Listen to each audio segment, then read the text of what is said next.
Before we get started, make sure you hit that subscribe button, then turn that notification button on right now.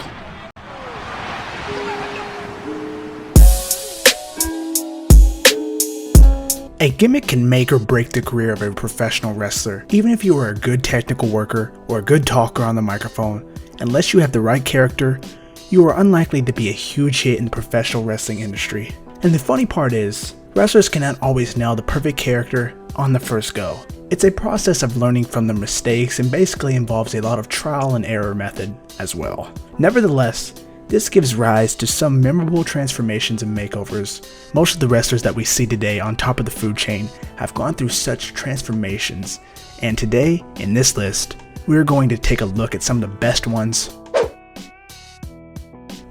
Before being a badass member of the Bullet Club in New Japan Pro Wrestling, Luke Gallows had a spell in the WWE where he played Festus, which was a character diagnosed with a rare condition. Festus had the ability to go into Hulk mode when he heard the bell ring and return back to normal when he heard the bell ring again. Though the whole concept sounds ridiculous, WWE actually ran with it and unsurprisingly found no success. Gallows was then repackaged as part of CM Punk's Straight Edge Society. The stable was a successful one, but WWE's mismanagement brought it to an abrupt end. Gallows later went on to achieve huge success in New Japan Pro Wrestling and returned to the WWE as someone who was not mentally challenged like the last time around. He is a mainstay in the WWE's upper mid-card now. Matt Hardy is someone who experienced an early peak in his career. He achieved major stardom during the Attitude Era alongside Jeff Hardy thanks to all the ladder matches that he went through. After this, Hardy was mostly relegated to mid-card storylines. The only standout storyline during this spell was his real-life inspired feud against Edge. Many fans saw Matt as a washed-up veteran, and his departure from WWE did him no good. He spent time in various independent promotions after his WWE exit and then went on to rise from the ashes like a phoenix in TNA. The broken gimmick was his big break, and it once again brought Matt under the mainstream spotlight. The gimmick broke all the boundaries of professional wrestling, and it was so good that WWE is still using the idea despite it being a concept that was initially featured on TNA. After starting out his WWE career in 1995 as Justin Bradshaw, JBL ended up being part of APA in the Attitude Era, and many fans assumed that it would be hard for Bradshaw to shed the image that he created as part of his run. However, he proved everyone wrong by becoming one of the top heels in the company a few years later. WWE's SmackDown brand was facing a lack of proper heel characters during the mid-2000s, and Bradshaw made use of this opportunity to reinvent himself as a Wall Street millionaire character. The gimmick was a huge hit, and not only did it give us some memorable storylines, but it also gave JBL a long WWE Championship run and a main event spot. JBL's transformation from a hireable tag team wrestler to a Wall Street millionaire was an extreme one. Both were completely opposite characters, and to JBL's credit, he will be remembered for both the spells. Back in 1995, Triple H debuted in the WWE as Hunter Hearst Helmsley. The character came with vignettes in which he explained about behavioral etiquettes, and it was mostly unrealistic despite Triple H's ability to attract heat.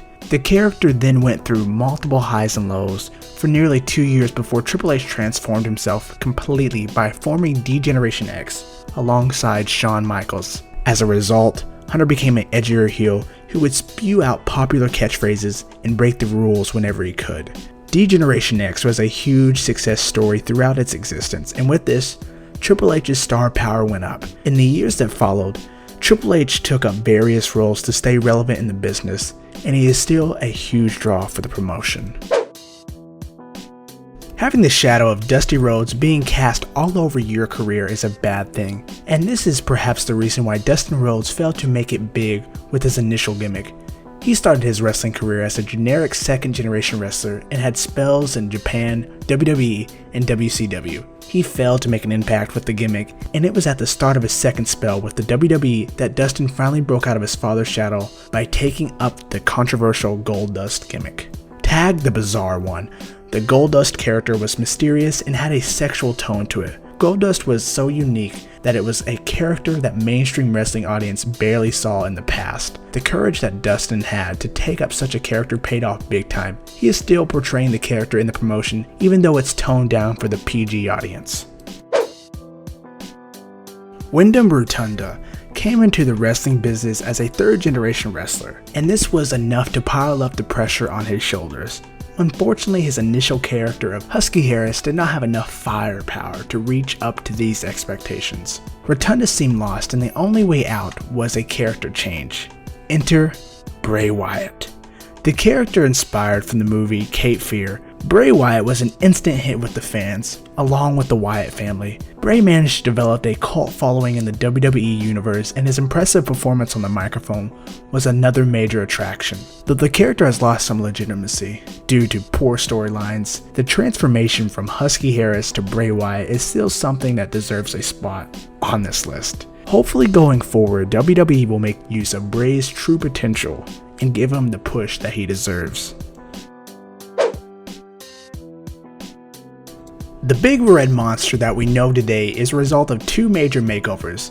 Initially, Glenn Jacobs debuted in the WWE as a dentist named Dr. Isaac Yankem, who came in as a sidekick of Jerry Lawler. The gimmick did not make any waves, and his only major achievement during the spell was an involvement in Jerry Lawler's feud with Bret Hart.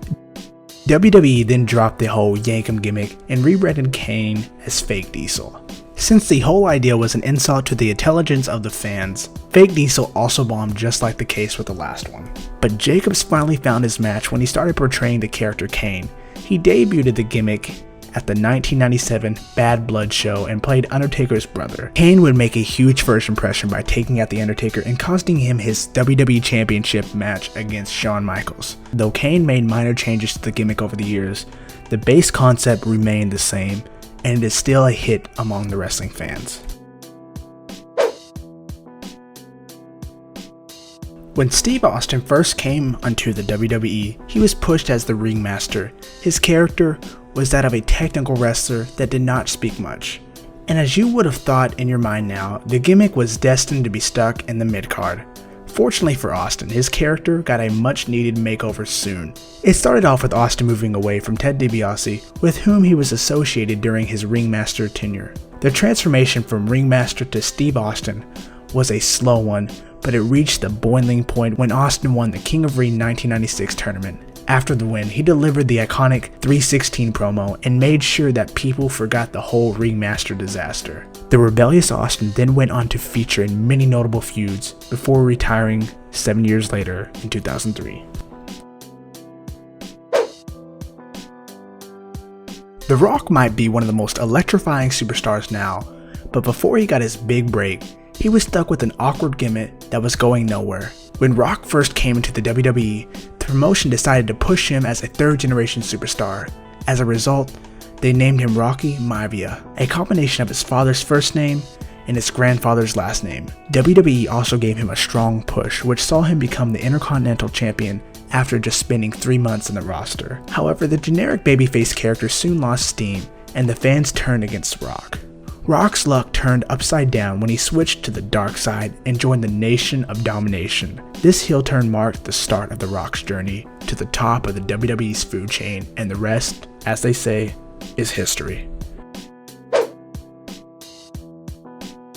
The transformation of Vince McMahon from a color commentary to a mega heel owner of WWE is something that holds historical significance. In fact, WWE's whole Attitude Era was built up around this character makeover. Everyone was able to connect with the idea of an evil boss because, well, most of us have evil bosses. The rebel character of Steve Austin worked perfectly with Vince's heel persona, and this gave the rise to one of the best storylines in professional wrestling history. Vince's decision to take responsibility and step up when the promotion needed him is what changed the wrestling industry. And as mentioned earlier, it's just a character change that did the miracle. This is a prime example of how a character can break or make not only a performer, but even the whole industry. Okay guys, so do you agree with the names on our list? And which makeovers did we miss? Let us know in the comment section below. And guys, I hope you guys enjoyed this video, and if you guys did, make sure you hit that like button as hard as you possibly can. Peace.